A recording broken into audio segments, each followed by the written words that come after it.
Good afternoon students. आज हम chemical reaction and equation पढ़ेंगे, चैप्टर 1A। तो सबसे पहला आता है व्हाट इज़ केमिकल रिएक्शन। तो केमिकल रिएक्शंस आप देख सकते हैं, इसकी डेफिनेशन लिखी हुई है। Chemical reactions are the process in which new substance with new properties form which involve chemical changes. तो इसका मतलब होता है जब भी कोई पुराने सब्सटेंस से कुछ नया सब्सटेंस बना दिया जाए उसे केमिकल रिएक्शन कहा जाता है, और वो पुराने वाले से बिल्कुल अलग हो। जैसे ये नीचे एग्जांपल दे रखा है, ए और बी पहले अलग अलग थे, अब इन दोनों को एक साथ जोड़ दिया गया है, तो ये केमिकल रिएक्शन हो गई। अगर ये वाला एग्जांपल आप पेपर में यूज़ नहीं कर सकते समझने के लिए, तो ये वाला एग्जांपल देखिए आप, ये पेपर में यूज़ हो सकता है। H2H2 plus O2 gives 2H2O। तो ये बताता है कि जब हम हाइड्रोजन और ऑक्सीजन दोनों अलग अलग होती हैं, जैसे ही केमिकल रिएक्शन करवाते हैं दोनों एक हो जाती हैं और वो वाटर फॉर्म करती हैं। अब नेक्स्ट आता है रिएक्टेंट्स क्या होते हैं। जो लेफ़्ट साइड लिखे गए हैं उन्हें रिएक्टेंट्स कहते हैं। जैसे आप लेफ़्ट हैंड को लेफ्ट ही कहते हैं, राइट हैंड को राइट ही कहते हैं, और वैसे ही राइट साइड जो लिखे गए हैं वो उन्हें प्रोडक्ट्स कहते हैं। तो लेफ़्ट राइट का ही फ़र्क है, ज़्यादा डिफरेंस नहीं है। प्रोडक्ट्स न्यू होते हैं, रिएक्टेंट्स ओल्ड होते हैं। अब नेक्स्ट टॉपिक आता है एक्सपेरिमेंट्स रिगार्डिंग केमिकल रिएक्शन। तो सबसे पहला एक्सपेरिमेंट बहुत इंपॉर्टेंट एक्सपेरिमेंट है, पेपर में आता है, इसे स्टार मार्क कर लीजिए। Magnesium ribbon experiment. इसमें हम मैग्नीशियम रिबन लेंगे। देखा होगा आपने ब्लैक कलर की जो जनरली बालों में यूज़ होती है या न्यूज़पेपर में फोल्ड करके जो लगाई जाती है, वो रबड़ भी कहते हैं उसे हम ऑक्सीजन की प्रेजेंस में जलाते हैं तो वो वाइट कलर का पाउडर बना देती है। एक्चुअल में वो ब्लैक कलर की होती है और ऑक्सीजन हवा होती है। तो दोनों को जब हम मिक्स करते कुछ नई चीज़ बन जाती है, जैसे वाइट पाउडर भी कह सकते हैं। जैसे आपने देखा होगा कि जब हम मिल्क लेते हैं तो मिल्क में जब हम उसे हीट करते हैं फिर कोल्ड करते हैं या फिर हम उसमें कर्ड डाल देते हैं तो नई चीज़ बन जाती है। दही मिल्क से बिल्कुल नई चीज़ बन जाती है, पनीर, वो भी केमिकल रिएक्शन होता है। जब आप पुरानी किसी चीज़ से बिल्कुल नई चीज़ बना दो उसे कहते हैं केमिकल रिएक्शन। तो ये मैग्नीशियम रिबन वाला एक्सपेरिमेंट बहुत इंपॉर्टेंट है। इससे रिलेटेड क्वेश्चन देखिए आते हैं। Why the magnesium ribbon is clean bye rubbing with sand paper before in air. तो अब उस रिबन को क्लीन क्यों करा जाता है जलाने से पहले? इसलिए करा जाता है ताकि एक्सपेरिमेंट बेहतर तरीके से हो और उसके पास जो गंदगी, कोई भी चीज़ क्लीन क्यों करी जाती है? बहुत सिंपल आंसर, अगर आप नॉर्मली याद भी ना करना चाहें, थोड़ा कॉमन सेंस से आंसर देना चाहें तो आप बोल सकते हैं कि क्लीन क्यों करा जाता है ताकि उसमें से हम इम्प्योरिटी डर्ट हटा दी जाए। घर भी इसलिए क्लीन करा जाता है ताकि इम्प्योरिटी हटा दी जाए।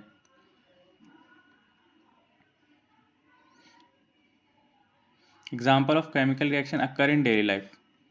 केमिकल रिएक्शन क्यों अक्कर होता है डेली लाइफ में और कहाँ होता है? तो ये देख लीजिए, मिल्क का कर्ड बनाना, फूड का कुक होना, digestion, rusting of iron, burning of fuels, ये सब।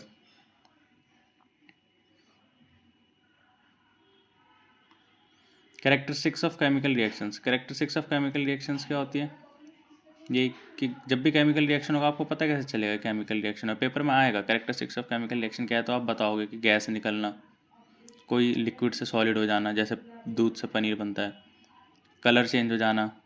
ठीक है, जैसे आप वाइट न्यूज़पेपर लीजिए या पेपर लीजिए, पेपर वाइट कलर का होता है, उसे जला दीजिए, काला हो जाएगा, होगी केमिकल रिएक्शन, कलर भी चेंज हो गया। टेम्परेचर चेंज हो जाना, स्टेट चेंज हो जाना। Evolution of gas, gas evolve होना। गैस कैसे इवॉल्व होता है? कुछ रिएक्शन ऐसे होती है जिसमें गैस इवॉल्व होता है। पूरे स्टेटमेंट, पूरा पैराग्राफ आपको पढ़ना है। मेनली आपको फिर ये रिएक्शन याद रखनी है कि जब हम जिंक लेते हैं, एक मेटल होता है, उसे हम एसिड में डाल देते हैं H2SO4, तो उसमें से धुआं आने लग जाता है और वो धुआं हाइड्रोजन का होता है।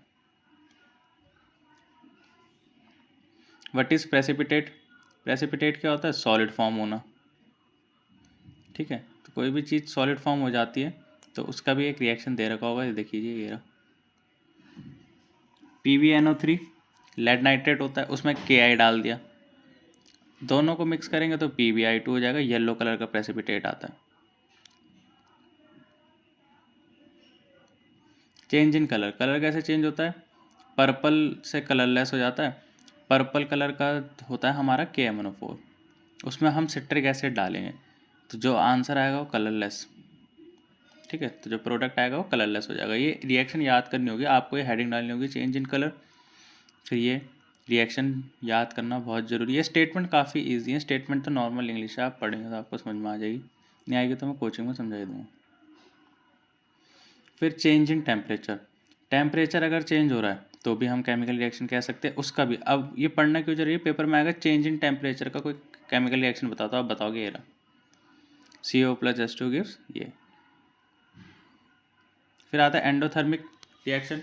एंडोथर्मिक रिएक्शन क्या होती है, वो रिएक्शन होती है जो हीट एब्जॉर्ब करती है, मतलब ठंडी हो जाती है। जैसे आपने देखा होगा, आपने अपने हाथ में कभी सैनिटाइज़र लगाया होगा तो आपका हाथ ठंडा हो जाता है। क्यों होता है, क्योंकि आपकी हीट चली जाती है। तो वैसे ये रिएक्शन है BaOH2, जैसे बेरियम हाइड्रोक्साइड भी कहते हैं, उसका रिएक्शन होता है अमोनियम क्लोराइड के साथ, तो बनता है बेरियम क्लोराइड और अमोनियम हाइड्रोक्साइड। फिर हम पढ़ेंगे चेंज इन स्टेट का। तो चेंज इन स्टेट का देख लेते हैं क्या एग्जांपल। चेंज इन स्टेट का आप बता सकते हैं कि आपने कोई भी चीज़ ली, उसे जला दी तो गैस बन जाएगी। लकड़ी ली, जला दी, गैस बन जाती, धुआं बन जाती है। पेट्रोल लिया, जला दिया, ठीक है, चेंज इन स्टेट का हो गया एग्जांपल। तो आपको समझ में आ गया अभी तक कि केमिकल रिएक्शन क्या होती है, रिएक्टेंट्स क्या होते हैं जो लेफ्ट साइड लिखे जाते हैं, प्रोडक्ट्स क्या होते हैं जो राइट साइड लिखे जाते हैं। फिर केमिकल रिएक्शन कितनी टाइप्स की होती हैं वो आपको पता चल गया विद एग्जांपल, ठीक है। तो अब हम आते हैं केमिकल इक्वेशन। देखिए थोड़ा सा ही फ़र्क है केमिकल रिएक्शन और केमिकल इक्वेशन में। केमिकल रिएक्शन जो होते हैं वो एक तरीके की वर्ड है, स्टेटमेंट्स लिखी गई हैं, ठीक है, कि हाँ हमने केमिकल रिएक्शन करा, वो एक तरीके की स्टोरी है। अब उस स्टोरी को इक्वेशन मैथ्स की फॉर्म में लिखना, प्लस माइनस लगा के लिखना, उसे कह देते हैं। जैसे केमिकल रिएक्शन होगी पूरी कहानी कि हमने एक मैग्नीशियम लिया, इंग्लिश में लिखेंगे, फिर हमने उसे ऑक्सीजन की प्रेजेंस में बर्न करा, फिर जो प्रोडक्ट बन के आया MgO बन के आया, मैग्नीशियम ऑक्साइड। पर इतना टाइम तो है नहीं कि पूरी स्टोरी लिखें। तो ऐसा मान लीजिए कि केमिकल रिएक्शन को मैथमेटिकल फॉर्म में लिखने को केमिकल इक्वेशन कहते हैं। जैसे zinc plus sulphuric acid give zinc sulphate plus hydrogen, ये आपकी होगी केमिकल इक्वेशन। क्यों होगी, क्योंकि देखिए ना इक्वेशन में मैथ्स होती है ना, प्लस माइनस साइन लगे होते हैं, इसमें भी लग रखे हैं, इसलिए कहते हैं। अब दो तीन तरीके की होती है केमिकल इक्वेशन। एक होती है वर्ड फॉर्म में, जैसे आप देख सकते हैं वर्ड लिखे है, इंग्लिश लिखी है जिंक। एक होती है सिंबल फॉर्म में, सिंबल लिखे है ZN, ये भी जिंक है, ये भी जिंक है, ठीक है। तो आपकी मर्जी है, आप या फिर पेपर में जो पूछा जाए उस हिसाब से आपको लिखना होगा। फिर आते हैं balanced and unbalanced chemical equation. Balanced chemical equation वो होती हैं जिसमें लेफ्ट साइड जितने एलिमेंट है उतने ही राइट साइड होंगे। जैसे ये देखिए जिंक एक है, यहाँ भी एक है, सल्फ़र एक है, यहाँ भी एक है, ऑक्सीजन 4 है, यहाँ भी 4 है, हाइड्रोजन 2 है, यहाँ भी 2 है। अब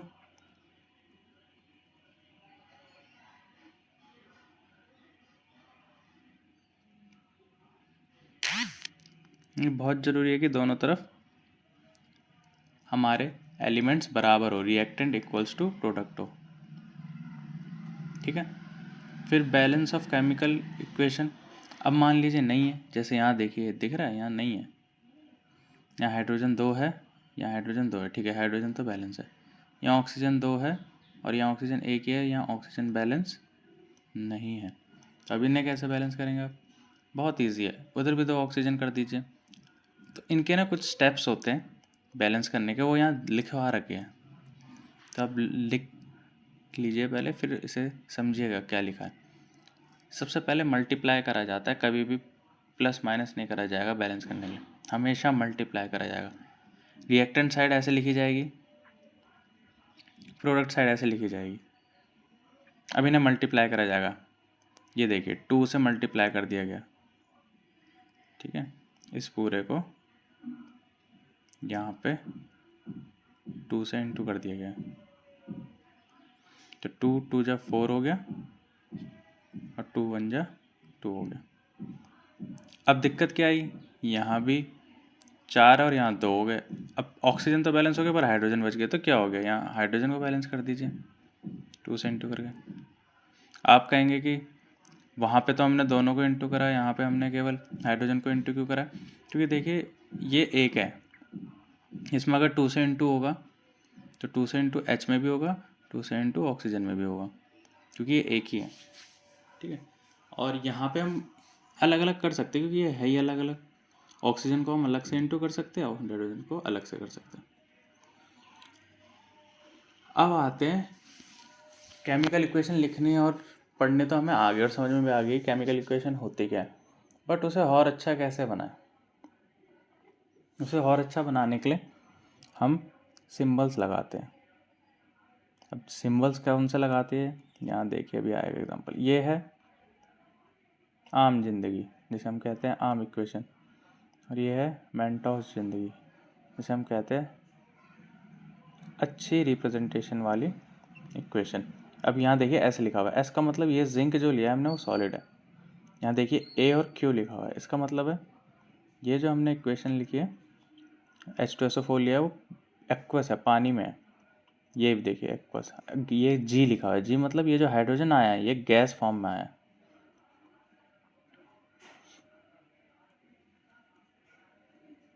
और भी चीज़ें रिप्रेजेंट करी जा सकती है, जैसे हीट लिखा जा सकता है कि हाँ हीट इवॉल्व हुई है, ठीक है। तो चलिए ये क्वेश्चन देखते हैं एग्जाम्पल में क्या लिखे हुए हैं। Why burning of natural gas is an exothermic reaction. Natural gas का जलना एक्सोथर्मिक रिएक्शन क्यों है?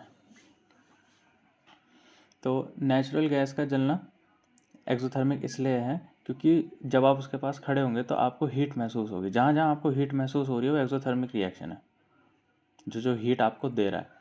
और जहाँ जहाँ आप खड़े होगे आपको ठंड महसूस होगी, वो एंडोथर्मिक होगा, ठीक है। तो कोई पेट्रोल जलता है, चीज़ें जलती है, गैस जलती है किचन में, तो आपको गर्मी महसूस होती है उसके पास खड़े होने में, तो इसलिए वो एक्सोथर्मिक रिएक्शन हो गया, ठीक है।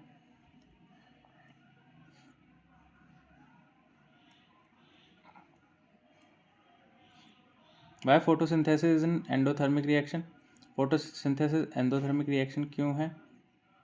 क्योंकि उसमें हीट एब्जॉर्ब होती है। जो आपके प्लांट्स होते हैं, लीव्स होती हैं, वो सनलाइट को एब्जॉर्ब करती है। जितने ज़्यादा पेड़ होंगे उतना ठंडा अर्थ हो जाती है। ऐसा क्यों बोलते हैं पेड़ लगाओ ग्लोबल वार्मिंग नहीं होगी फिर? इसलिए तो क्योंकि जो हमारे प्लांट्स है, जो फोटोसिंथेसिस है, वो हीट को एब्जॉर्ब करते हैं, हीट ले लेते हैं, ठंडा करते हैं। तो ठंडा करने वाली रिएक्शन आपको पता ही एंडोथर्मिक रिएक्शन होती है, तो आपको याद भी रखना होगा, और ये रिएक्शन बहुत इंपॉर्टेंट है।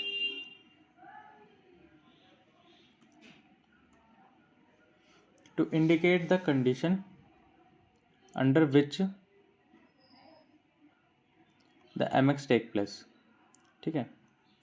तो आपको ये कंडीशंस भी चाहिए जिसमें ये रिएक्शन टेक प्लेस होगी। रिएक्शन लिखा हुआ है, MX नहीं है, ठीक है। तो कंडीशन क्या है?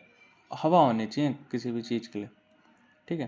तो अगर आपको रिएक्शन करवा रहे हैं, जला रहे हैं, तो उसके लिए आपको अपने रिएक्टेंट चाहिए होगा और उसकी कंडीशंस चाहिए होंगी। जैसे ये देखिए इसकी कंडीशंस क्या है, गर्मी चाहिए, ट्रायंगल जो बना हुआ है इसका मतलब होता है हीट चाहिए, और MnO2 चाहिए। यहाँ देखिए अगर आप ये वाली रिएक्शन करवाना चाहते हैं तो उसकी अब कंडीशंस एरो के ऊपर और नीचे लिखी जाती है, ठीक है। ये रही कंडीशंस की 300 ATM, ATM मतलब 300 एटमॉस्फेरिक प्रेशर, हवा का दबाव इतना होना चाहिए, 300 डिग्री सेल्सियस टेम्परेचर इतना होना चाहिए, और जिंक और ये सब चीज़ें होनी चाहिए।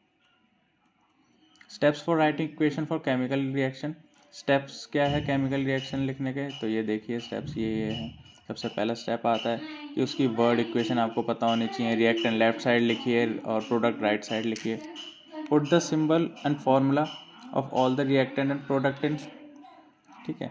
तो ये भी आपको पता होना चाहिए कि सिंबल और फॉर्मूला कहाँ कहाँ आएंगे, वो आपको सब बता दिया जाएगा, या चैप्टर में आप क्वेश्चंस करेंगे तो आपको आ ही जाएंगे, ठीक है। अब ये प्रॉब्लम्स आ गई है सॉल्व करने के लिए। Right a balance equation for the following reaction. इसे बैलेंस करके दिखाना है तो कर देंगे बैलेंस। इसमें क्या प्रॉब्लम है? कार्बन कितना है 1, हाइड्रोजन कितने हैं 4, ऑक्सीजन कितने हैं 2, इधर भी इतने होने चाहिए, नहीं है तो मतलब इधर 2 से इंटू होगा। जहाँ पे भी हाइड्रोजन है उस जगह को आपको 2 से इंटू करना होगा। तो ये देखिए इन्होंने 2 से इंटू करा है ना हाइड्रोजन वाली जगह को। अब हाइड्रोजन के साथ साथ ऑक्सीजन भी 2 से इंटू हो गए क्योंकि ये साथ में थे, तो ऑक्सीजन को भी 2 से इंटू करा। तो यहाँ क्या हो गया, ऑक्सीजन हमारा कितना हो गया 2 से इंटू होने के बाद ये ऑक्सीजन 2 हो गया और ये वाला ऑक्सीजन भी 2 हो गया, तो 2 to 4 होता है। ठीक है, अब यहाँ पे 2 ही ऑक्सीजन, तो यहाँ भी 2 से इंटू कर दिया। तो अब 2 से इंटू करा तो ये वाला देखिए ऑक्सीजन यहाँ 2 से इंटू हो गया, तो हो गया इनका भी। Oxides of iron metal, iron metal के ऑक्साइड जो है वो कुछ खास है नहीं, मेनली 2 ऑक्साइड्स ऑफ आयरन जो है वो FeO है और Fe2O3 है। ठीक है, तो FeO जो होता है is the valency of iron, it is second. 2 valency होती है आयरन की, एक 2 वाली एक 3 वाली। अगर पेपर में पूछा जाए आयरन की वैलेंसी कितनी है और दोनों वैलेंसी वाले एग्जांपल लिखे, तो बोलना जब आयरन की वैलेंसी 2 होती है तब वो FeO बनाता है, और जब आयरन की वैलेंसी 3 होती है जब वो Fe2O3 बनाता है। वैलेंसी का मतलब मैं आपको बताऊँगा, क्लास में बता दूंगा या फिर आगे चैप्टर में आ जाएगा। Types of chemical reaction, chemical reaction के टाइप्स देखिए कौन कौन, ये बड़ा आसान टॉपिक है। 4 टाइप्स होते हैं। एक टाइप्स आपने तो पहले पढ़ लिए थे, ठीक है, वो कैरेक्टरिस्टिक्स थी, पर उन्हें टाइप भी कहा जाता है। और एक टाइप हो गई ये, तो आपको दोनों टाइप याद रखने पड़ेंगे। जब आपने स्टार्टिंग में पढ़ा था ना evolution of gas, change in temperature, वो भी एक तरीके के टाइप हो जाते हैं। और एक टाइप हो गई ये 4। सबसे पहला आता है कॉम्बिनेशन रिएक्शन, नाम में आंसर है। कभी क्लासेस कंबाइन हुई है ना आपकी कि जब 2-3 क्लास एक में बैठ जाती, तो वैसे ही कॉम्बिनेशन रिएक्शन में दोनों रिएक्टेंट जुड़ के एक चीज़ बनाते हैं। 2 डिफरेंट क्लास होती है, ऐसा मान लीजिए A सेक्शन B सेक्शन, बच्चे कम थे तो दोनों एक में ही बैठ गए। फिर A और B क्लास कंबाइन हो रखी थी, अब वो टूट गई, इस वाली रिएक्शन को डिकम्पोजिशन कहते हैं। फिर ये हो गए AB + C, ठीक है, इसमें क्या होता है, ये C रिएक्शन इसकी जगह ले लेगा, ठीक है, तो हो जाएगा ये। फिर डबल डिस्प्लेसमेंट रिएक्शन क्या होता है, ये इसकी जगह ले लेगा, ये इसकी जगह ले लेगा, इसे डबल डिस्प्लेसमेंट रिएक्शन कहते हैं। कॉम्बिनेशन रिएक्शन क्या होता है, कॉम्बिनेशन रिएक्शन में अभी बताया था मैंने आपको, 2 रिएक्टेंट हो गए मिलके एक बन जाएंगे। देखिए एग्जांपल, Mg और ऑक्सीजन अलग थे, मिलके एक हो गए। ये बहुत इंपॉर्टेंट रिएक्शन है, आपको पता होनी चाहिए, कैल्शियम हाइड्रोक्साइड वाली, क्योंकि यही आपका जो आप वॉल में वाइट वॉश करवाते हैं वो होती है। डिकम्पोजिशन रिएक्शन में देखिए, ये रिएक्शन बहुत इंपॉर्टेंट है, ये पता होनी चाहिए आपको। इसमें हम CaCO3 एक था, जब हमने रिएक्शन करवाई तो उसके 2-3 हिस्से हो गए, वही जैसे एक क्लास टूट के 2-3 हो गई। जब आप 10th क्रॉस करते हैं तो वो 3 हिस्सों में टूट जाती है ना, कॉमर्स, आर्ट्स और साइंस में, वैसे।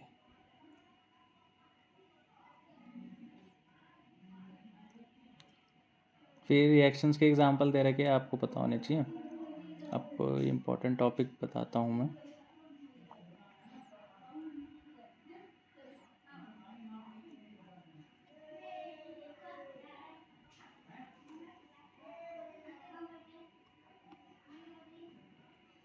ये बहुत इंपॉर्टेंट रिएक्शन है, ये भी आपका डिकम्पोजिशन रिएक्शन का है, पर ये काफ़ी इंपॉर्टेंट है। पेपर में आएगा फोटो इलेक्ट्रिक और लाइट से होने वाला रिएक्शन बताओ, कि आपने धूप में रख दिया और रिएक्शन होगी, तो आप बताएंगे अगर हम AgCl को लाइट में रखेंगे, और ये फोटोग्राफी में भी यूज़ होता है, तो Ag और Cl2 में टूट जाएगा। फोटोग्राफी वही जो आप पहले टाइम पे कैमरे से फ़ोटो होती थी, उसे धूप में रखा जाता था, तो वही है। अब आते हैं डिस्प्लेसमेंट रिएक्शन में, देखिए कितना आसान है। होता क्या है कि ये जिंक CuSO4 के साथ है, ठीक है, तो अब क्या करेगा, ये Cu की जगह ले लेगा, ठीक है, ऐसा होता है। तो डिस्प्लेसमेंट में क्या होता है, एक जगह दूसरी जगह, जैसे आप 2 बच्चे दोस्त बैठे हो, दोनों बातें कर रहे हो, तो टीचर क्या करती है, एक की सीट दूसरी जगह कर देगी और वो आपको किसी और के साथ बिठा देगी, तो वैसे ही ये भी होता है, ठीक है। तो जैसे CuSO4 है, साथ में शैतानी कर रहे हैं, तो मैम क्या करेंगी, ये मैग्नीशियम बच्चा है, इसे SO4 आपके दोस्त के साथ बिठा देगी और आप कहीं और बिठा देंगे, ठीक है।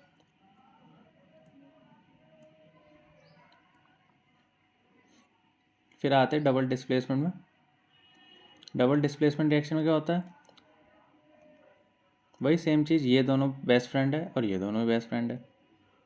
अब ये दोनों मस्ती कर रहे हैं, आप दोनों मस्ती कर रहे हैं, ये एक चेंज कर देंगे सीट, ठीक है। देखा होगा आपने जनरली 2 बॉयज़ 2 गर्ल्स साथ में बैठी हैं, तो दोनों बातें कर रहे हैं, वो भी आप भी दोनों बातें कर रहे हो, तो वो क्या करेंगे, एक दूसरे के एक्सचेंज कर देंगे, आप बात नहीं कर पाओगे।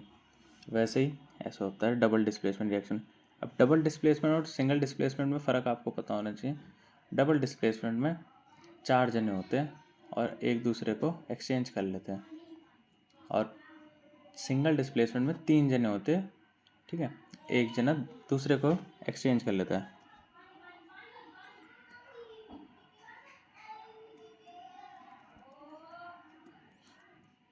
अब आखिरी में आता है ऑक्सीडेशन एंड रिडक्शन रिएक्शन।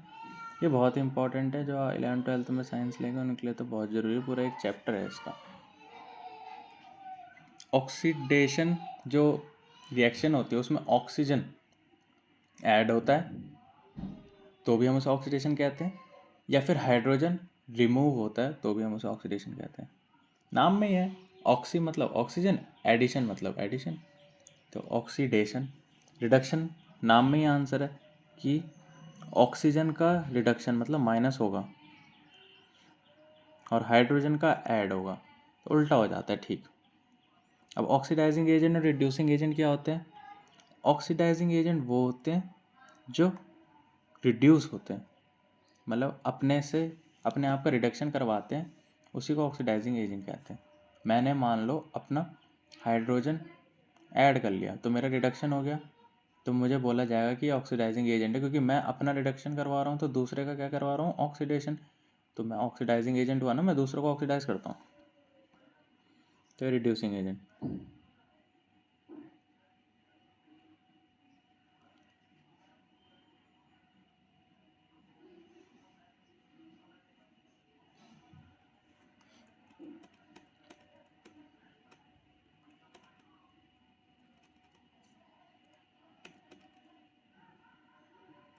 फिर आता है इनका यूज़ क्या है डेली लाइफ में। आपने देखा होगा लोहे में जंग लग जाता है, क्यों लग जाता है? क्योंकि उसका ऑक्सीडेशन हो जाता है।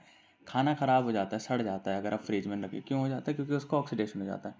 अब कोरोजन, ये बहुत इंपॉर्टेंट है कि लोहे को जंग लगने से कैसे बचाया जाए, लोहे में जंग क्यों लग रहा है, वो रिएक्शन क्या है, ये रही जंग वाली रिएक्शन।